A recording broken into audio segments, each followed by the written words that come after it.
Muling bumalik ang tax audits matapos ang pansamantalang pagtigil nito para sa mas malalimang pagsusuri at pagpapatupad ng mga bagong patakaran. Si Denise Osorio, una sa balita.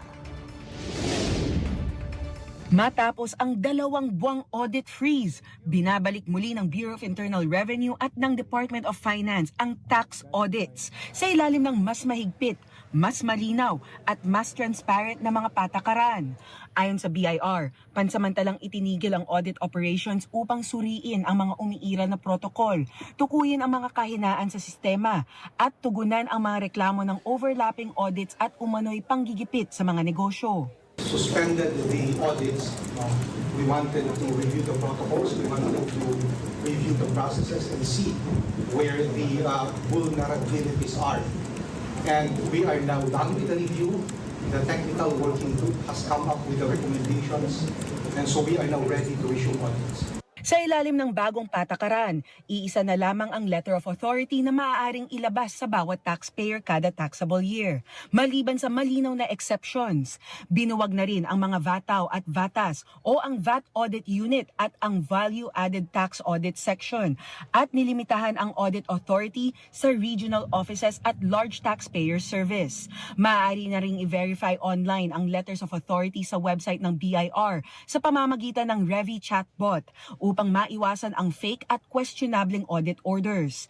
Mayroon na ring Audit the Auditor program upang palakasin ang pananagutan ng mga revenue officers. Tiniyak naman ng BIR na hindi na dapat mangamba ang mga taxpayer sa pagbabalik ng audit operations. With all the new reforms that will be in place with the lifting of the audit suspension, we are confident that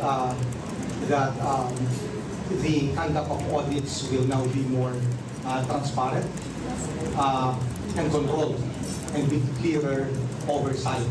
This is something that we study very carefully, and with these reforms we are confident na magiging maayos na ang audits natin moving forward. Hindi na po dapat nilang katakutan. Hindi na po nila dapat katakutan. Para sa Federation for Philippine Industries, mahalaga ang pagbabalik ng audits kung ito ay nakabatay sa data at malinaw ang batayan.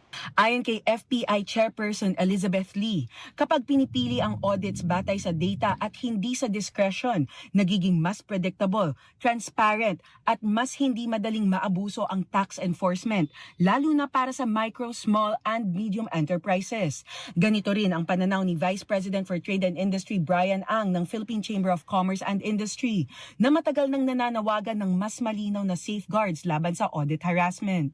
The business sector has had several conversations with the BIR on this issue, and they have had many safeguards in place to make sure that this LOA will no longer be weaponized and used as harassment by examiners, especially towards our small and medium enterprises. Gayunman, iginit ng PCCI na mahalaga ang maayos na implementasyon ng mga patakaran, lalo na sa regional at local offices, kung saan kadalasang nagmumula ang mga reklamo ng mga maliliit na negosyo. If we are asked to pay for the right taxes and we are given the receipt for the entire tax payment, all businessmen, small, micro, medium, will be willing to pay the right taxes. It's only when there is the under-the-table payment, that's the only time that we are hesitant to pay it, and that's the only time we feel the harassment.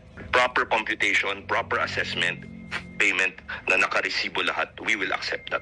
Ayon sa mga business groups, ang MSMEs ang bumubuo sa halos lahat ng negosyo sa bansa na lumilikha ng milyon-milyong trabaho at kritikal sa lokal na ekonomiya, kung kaya't mahalaga ang isang makatarungan, malinaw at hindi discretionary na audit system. Binigyang diin ng BIR na ang mga reformang ito ay bahagi ng DARES agenda, kung saan ang ilan ay kasalukuyan ng ipapatupad habang ang mga digital at monitoring reforms ay unti-unting ilulunsad. Tiniyak ng ahensya na bukas sila sa pakikipag-ugnayan sa mga taxpayer at stakeholders upang masiguro ang profesional at patas na audit process. Para sa Integrated State Media, Denise Osorio ng PTV.